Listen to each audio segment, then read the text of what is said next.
I want to talk again today about setbacks. This will be part 3. And I want to talk to you about it and how to make setbacks your friend, or how to turn setbacks into motivation, how to turn them into victories, and how to really not be afraid of them, to expect them, and then to move forward. Recently, I lost a good friend. I didn't lose him. He's in heaven, but he died, Jerry Savelle, and he was a mentor to me, and he was a good friend to both Annie and I. He ministered at our church in New York City close to 30 times in 30 years. We've been friends since 1989, so that's 35 years, which is over half of my life. And he's just been a blessing to us. He's been there for us in lean times. He's been a great advisor when I've had difficulty with people, or I just didn't know which way to turn in terms of decisions, life decisions. And so he's been a real blessing to our family. He was there when Danielle was dedicated to the Lord in 1993. He did that dedication for us. And then he was there again for us in 2019, when Danielle married her husband, Stephen, and he did the service. Danielle wanted him to do the actual wedding ceremony for them, and he was there. He's a good friend, and he came and he ministered even in our smallest events down on the floor of the exchanges, Bible studies. Came down and loved to watch me trade back in the day, back in the 90s. Used to come and just go up to the visitors' observation deck and actually watch me. I didn't even know. He and my wife would be up there, and they'd watch me for half an hour trade at the end of the day, and they'd watch me trade the close, we called it.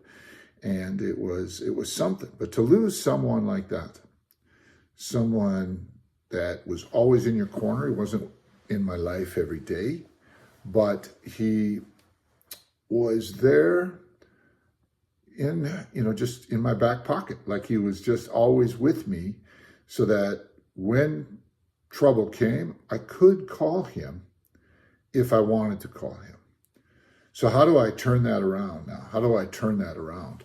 I've learned in my life that when something goes awry, if someone who's been carrying a lot of weight, impacting things, taking care of things, leaves, for whatever reason, on a job, on a team, in a group, or in life, that somebody else has to step up. And so, it's sometimes we kind of go through life depending on other people to do certain things that we never thought that we would have to do. We never thought that we would have to step up and become a stronger leader, a better example, a louder voice, more available, all those things. And all those things are promotions, if you look at them properly. I always say, I get to. I don't have to. I don't have anything that I have to do. I don't have to. I don't have to breathe. I don't have to eat. I don't have to sleep. I don't have to, but I need to. It would be a good idea if I did. And it's the same thing here. When somebody goes to heaven, there's a void that's left. And I'm not talking about moving into his job but I'm talking about in the realm of life, being there for others, being available to give advice, to be available, to be a listening ear, to be available, to be supportive, like he was. I am available in my sphere, but I want to be better at it. I want to be more available. I want to be wiser. I want to be stronger. And so when you see that void, rather than just being sad or grieving, take stock and step up. Last year, my dad died. He went home to be with Jesus. And he's in heaven also. I know he's born again and saved, and he's in heaven, which is wonderful. But I miss him. And in my family, there's a void. There's a void. And as the oldest son, his oldest son, the oldest kid, it's my job to make myself more available, to be more attentive, to be more supportive to my brothers and sisters. And so that's something that, they may not need, but I recognize it, this setback, his death, Jerry Savelle's death, I recognize it as an opportunity to up my game, to get stronger, to take more responsibility. And I suggest when you look at your life, a lot of times we have a tendency to suffer a loss and then we just kind of leave it in the loss column and we call it a loss. I learned a long time ago as a commodities trader in one area, as an athlete in another area, the quickest way to lose is to quit. You can lose in the first inning of a baseball game if you just stop trying. You can lose in the second quarter of a football game if you just give up. I've seen guys do it. As a commodities trader, if I had a bad trade on my first trade of the day at 9 o'clock, I'm down 10 grand at 9 o'clock. I still got all day to make that 10 grand back if I don't quit. And if I have a bad full day and I'm down 18 grand at the end of that first day, I got a whole week to turn that around and make it positive and make it stronger. So when you learn in life that setbacks don't defeat you, quitting defeats you. And when you start to see that setbacks are opportunities rather than something you just write off like that'll never be replaced. When my father died in last year, 2023, my grandson was almost a year old. So the loss of my dad hurt. It hurt. But I had my grandson. And the joy of my grandson filled my heart. And the fact is, my grandson's in my life almost every day. Where my dad, I'd go see him 3-4 times a year. He lives in Minnesota. I live in New Jersey. And he was in my life, in my thoughts, and in my DNA, and in my discipline, my work ethic, everything like that. But my grandson was now in my life.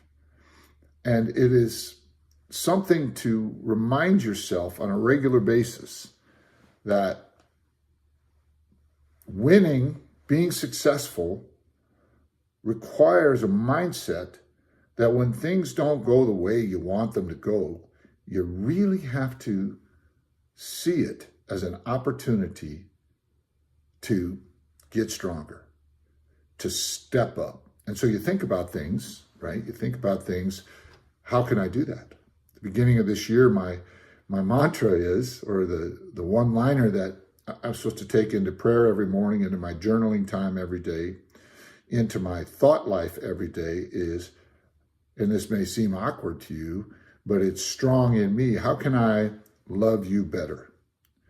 And that goes for the men that I work with in prison. That goes for the leaders I'm training in Cuba. That goes for the leaders I'm training in my church. That goes for the men and women that I'm mentoring in business. How can I do better for them? How can I listen better? How can I learn so that I know more, be wiser, learn about, opportunities, learn about resource supplies, learn about concepts and new technologies. How can I train to serve? Always looking for ways to see setbacks as opportunities to get stronger, opportunities to train. And you might imagine that when I have this mindset and I think about this and I teach the guys in prison, right? I teach the guys in prison, see your setbacks as opportunities to learn, as opportunities to grow. You've got a lot of downtime. You're sitting here in prison. Read a book. Read 10 books a week. Read your Bible. Begin to learn to write better. Write every day. Write every day. Send that writing to me. I'll read it. I'll get somebody to read it. I want to be more available to you. So as I think about these things, and these guys are locked up, they got time. So how do they see that setback, which is going to set them back a lot of time, a lot of years? How do they turn that around and make it, cause them to grow, make it positive, make it edifying in some way? How can they use that obstacle? How can they use that adversity to really, really grow? And so it takes a lot. It takes a lot to make that decision. I think of David. You guys know David and Goliath, right? And David was the outcast son, right? And so he was given the dregs of the work, while his older brothers, he had a lot of them, I think he had 11 or 12 of them, they were all like soldiers, and they were in the dad's house, and they were highly valued, but not David. David was sent out to take care of the sheep. He was the youngest. He was the one that basically his dad threw away. And yet when David was out there, he took his responsibilities seriously. And while he was out there, he trained. He learned, he actually taught himself how to work a sling so well that he could hit a stump from 200 yards away with either hand. That's a lot of training. That's a lot of practice. To the point where he could take down a full-grown bear from 100 yards with a stone and a sling. Take down a full-grown lion. He's not out there wrestling with this lion and this bear. He's taking them down with the sling. Goliath wasn't the first giant animal he took down, because David took the setback of him being treated poorly by his own dad to train. And so I say that to you today. When the world rejects you, get better. I say this to my artistic types in New York that come to me for advice. When you get rejected for a part, when you don't get selected, get better. Train. Sing more. Study your craft more. Get to the gym. Get better looking. Eat better. Sleep better. Train. Because you're going to get your chance. You're going to get your chance. And I've learned in my life over and over and over again, very rarely was I the first pick. When I was a junior in high school, I wasn't the first pick for quarterback, but the varsity guy who was a senior went down.